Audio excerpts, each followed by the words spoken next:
সে ছিল ভীষণ লাজুক। কৈশোর সবে বেরিয়েছে, ঘর থেকে একা বেরোতো না। ঘরকন্যার সামান্য ব্যাপারই লজ্জায় মায়ের কোলে মাথা গুজে দিত। বাবার ভাই ছাড়া কোনো পুরুষ মানুষকে সে ভালো করে জানতো না। তার বয়স এমন হয়ে গিয়েছিল যে বাবার আদর আর ভাইয়ের প্রশ্রয় ছাড়াও স্বামী ব্যাপারটি সম্পর্কেও সে জেনে ফেলেছিল আর মনে মনে নিজেকে প্রস্তুত করছিল। বাবা মা আর ভাইটি তাকে তাদের জীবনের চেয়েও বেশি ভালোবাসতো। আজন্মা লাজুকি মেয়েটির জন্য তারা ভালো একটি ছেলে খুঁজছিল। কন্যা আর বোনের আসন্ন বিদায়ের বেদনায় নিকষ কালো রাতে সবার অজান্তে বাবা আর ভাইটি গোপনে অশ্রু ঝরাত। মেয়েটির নাম ছিল ফাতিমা। আমার ঘরের বাইরে প্রচণ্ড সাউন্ড বক্সে হ্যাপি নিউ ইয়ারের গান বাজছে।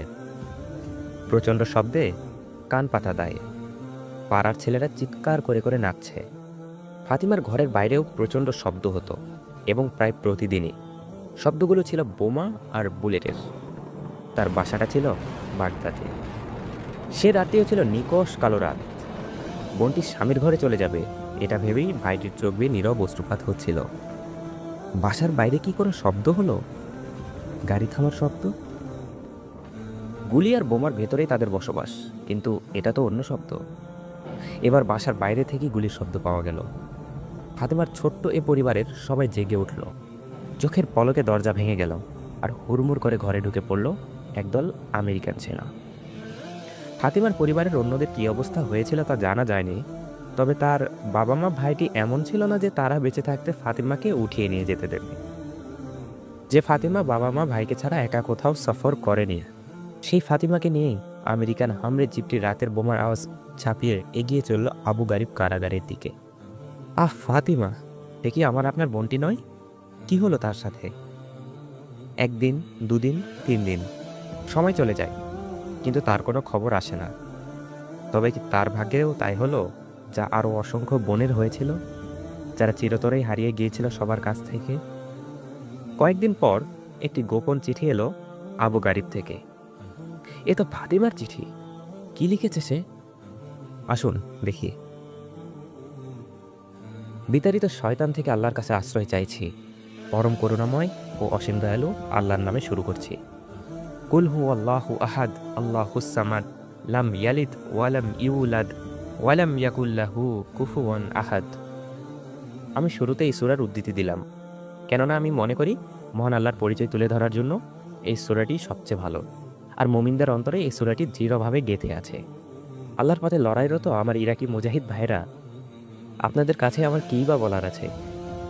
শুধু এতটুকুই বলি, আমার মতো এমন অসংখ্য ইরাকি বোনের গর্ভে এখন মার্কিন সেনারূপী পশুদের বাচ্চা।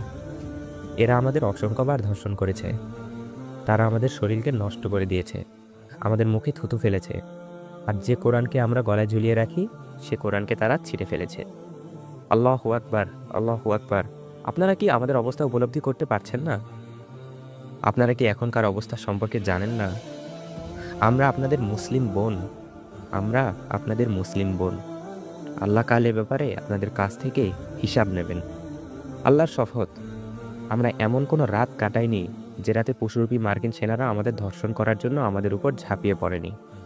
আমরা হচ্ছে তারা যারা আল্লাহর ভয়ে নিজেদের সতীত্বকে রক্ষা করে চলতাম। আল্লাহকে ভয় করুন ও ভাই, আল্লাহকে ভয় করুন। আমাদের সহ তাদেরকে মেরে ফেলুন, আমাদের সহ তাদেরকে ধ্বংস করে ফেলুন। আমাদের এখানে এভাবে ফেলে রাখবেন না, আমাদের এখানে এভাবে ফেলে রাখবেন না, যাতে তারা আমাদেরকে ধর্ষণ করে আনন্দে থাকতে পারে। এটা আপনাদের জন্য আল্লাহর সান্নিধ্য পাবার একটা পথ হবে। আমাদের ব্যাপারে আল্লাহকে ভয় করুন। মার্কিনদের ট্যাঙ্ক ও বিমানকে উপেক্ষা করুন। আবু গারিবে আমাদের কাছে আসুন, আবু গারিবে বন্দীদের কাছে আসুন।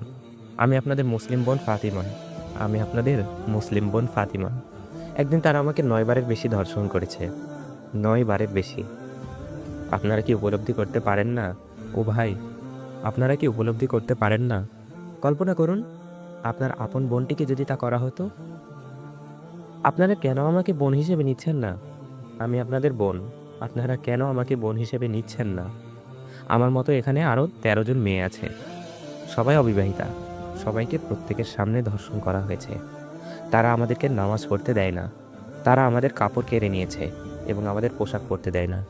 আমি যখন এই চিঠি লিখছি তখন একটি মেয়ে আত্মহত্যা করেছে। তাকে বর্বরভাবে ধর্ষণ করা হয়েছে।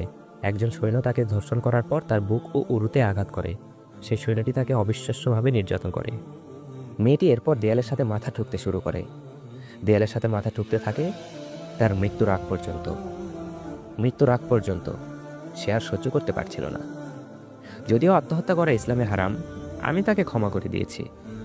আমি আশা করি আল্লাহ তাকে ক্ষমা করে দেবেন, কারণ তিনি হলেন সর্বোত্তম ক্ষমাশীল।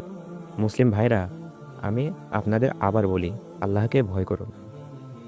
আমাদের সহ তাদের মেরে ফেলুন, যাতে আমরা শান্তি পেতে পারি। আবু গারিব কারাগার থেকে আপনাদের বোন ফাতিমা। আমার বাসার বাইরে প্রচণ্ড শব্দে গান বাজছে। মুসলিম পরিচয় নিয়ে একদল ছেলে নেচে চলছে। আজ যাদের ফাতিমার কষ্টে একাত্ম হয়ে সাহায্য করার জন্য আল্লাহ আদেশ দিয়েছেন, তারা উন্মত্ত অশ্লীলতায় নিজেদের ভেতর হ্যাপি নিউ ইয়ার সেলিব্রেশনে মত্ত। মুখে আর মোবাইলের মেসেজে চলছে তাদেরই একনিষ্ঠ অনুসরণ, যারা একদিন আমাদের বোন ফাতিমাকে 9 বার ধর্ষণ করেছে। আল্লাহ কি আমাদের এমনি ছেড়ে দেবেন? অবশ্যই না। আমাদের সাবধান হওয়া উচিত এখনই, কেননা তিনি বলেছেন, ইন্না বাতাসা রব্বিকা লাশাদীদ। নিশ্চয় তোমার প্রতিপালকের পাকড়াও অত্যন্ত কঠোর।